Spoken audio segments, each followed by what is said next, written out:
They told her life would end at 30, that dreams expire, ambition fades, and survival becomes enough. But what if that was a lie? Beyond 30 is the story of an African woman who refused to shrink her dreams, even when fear, loss, and time stood against her. This is not just a story about age, it's a story about courage, resilience, and the power to rise, again and again.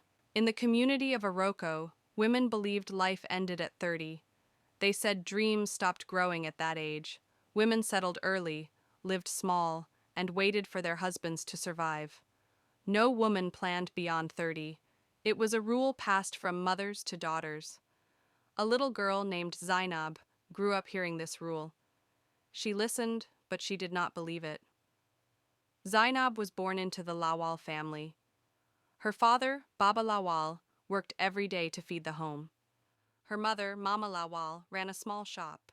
Zainab and her younger brother, Akim, helped when they could. School mattered, but only public school was allowed. A community program helped some children continue.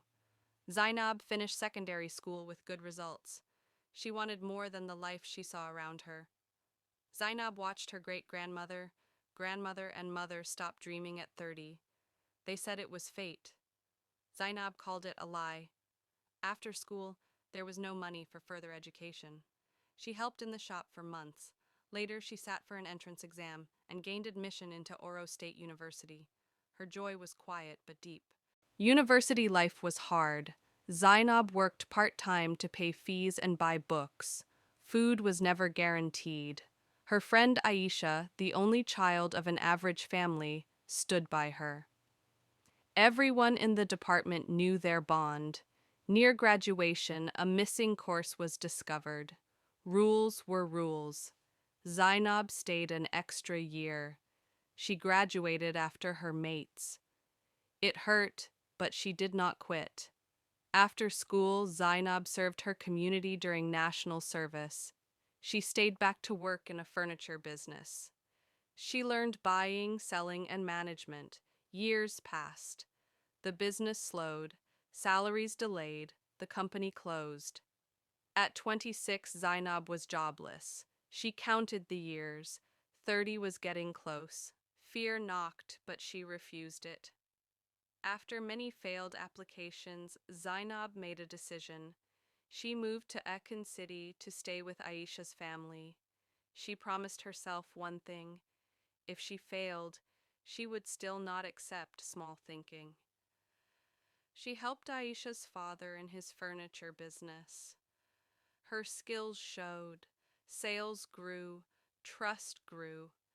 The business was placed in her care. Years later, Aisha's family relocated abroad. Before leaving, her father sold the business to Zainab. Part of the agreement required her to train a relative. That was how Tunde came into her life. Tunde was calm, focused, and willing to learn. Work brought them close. Respect became love. They married. Zainab crossed 30. Nothing ended. One night, disaster struck. The store was gone. Everything was lost.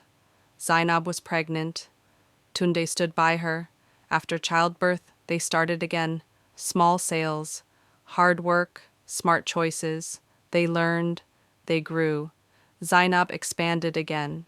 She spoke at gatherings. She trained women. She shared lessons.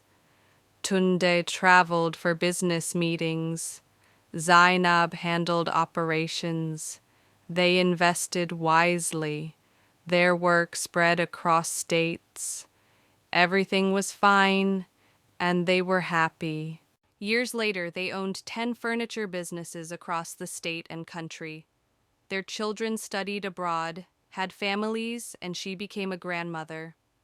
At 70, Madame Zainab hosted girls from Morocco. She told them the truth.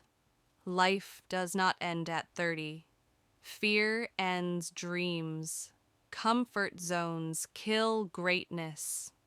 She raised her cup and said, 70 and still standing. The room answered with cheers. Life does not end at 30. Fear ends dreams.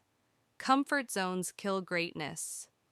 If this story moved you, inspired you, or reminded you to dream again, like the video, share it with someone who needs hope, and subscribe for more powerful stories like this. Until next time, keep standing,